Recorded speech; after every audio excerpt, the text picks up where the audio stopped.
There's one, if you don't mind, then I'll hand it to, is on corporations. I wonder what, here's an example. There in Somalia right now, it's a truly failed state, and there's an Australian oil company trying to negotiate side deals with warlords.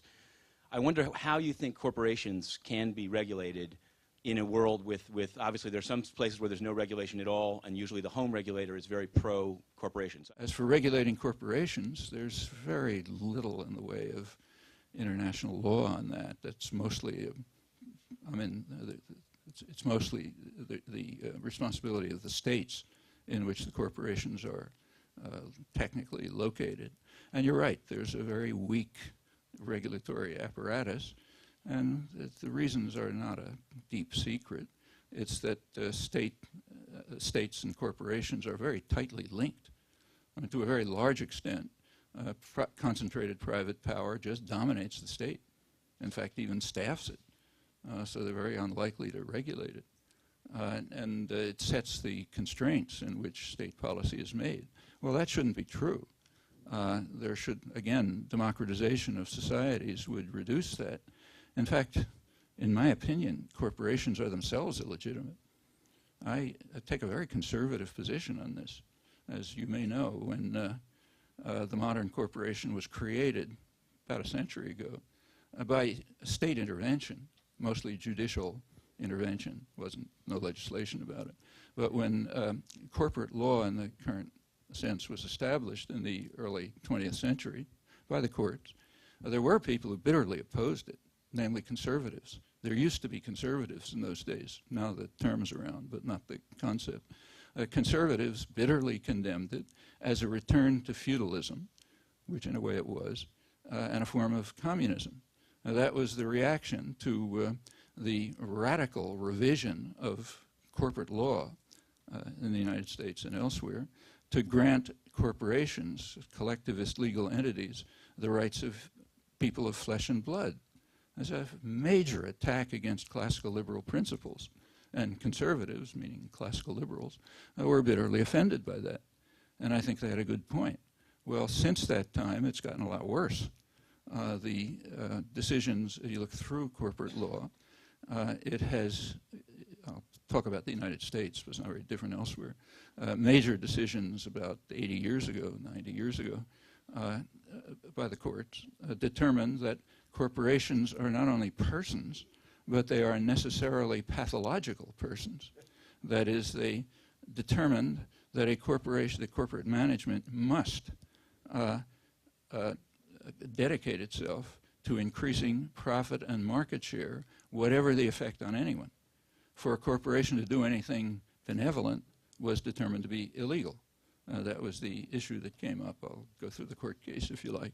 And that's been fortified by further corporate law, mostly in the courts, not legislation. The corporations are allowed to do something benevolent if the TV cameras are on. So if you're doing it for public relations purposes, yeah, then you're allowed to do something nice. In fact, the courts have gone so far as to advise corporations that they should carry out benign acts, or else, I'm now quoting, an aroused public may discover what you're up to and what the government is up to and take away your privileges. So you better do nice things to prevent an aroused public to find out what's going on. In the recent international trade agreements, which do provide a kind of a framework for corporate behavior, corporations are given rights that go way beyond persons. So if General Motors, let's say, invests in Mexico, they can demand what's called national treatment. They have to be treated like some Mexican mom and pop business. If a Mexican of flesh and blood comes to New York and asks for national treatment, he'll be lucky if he's not sent to Guantanamo.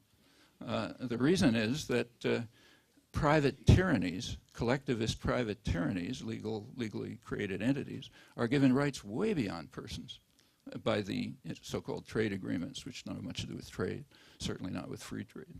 Well, you know, all of that can be changed. Private tyrannies? What do you mean by private? You said private tyrannies? Yeah, a corporation's a private tyranny.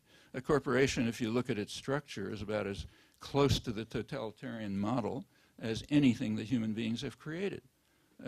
Control is completely from top down. You can be inserted in the middle somewhere, like junior manager, take orders from the top down. From the top, you hand them down below. At the very bottom, people are allowed to rent themselves to it. It's called getting a job. There's a very weak accountability to the public, extremely weak. And when you get, when the right wing comes into power, like the Reagan administration or the Bush administration, their primary goal is to weaken the regulatory apparatus.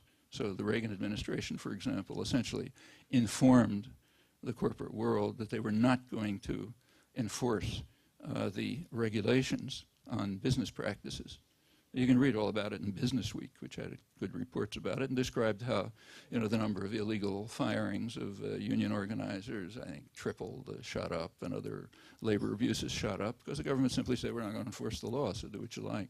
And they did what they liked. So yes, there's a very real question about the legitimacy of the institution in the first place. But insofar as it exists, and again, let me stress, I'm taking a very conservative position on this. That was the position of conservatives when they did really exist, with justice. So that's a serious question. But if they exist, yeah, they should be accountable to the public. And that means in many respects. For example, there's no, it's not a law of nature that they should work for the benefit of shareholders. Shareholders doesn't mean somebody who has $5 in a mutual fund. Corporate ownership is very highly concentrated.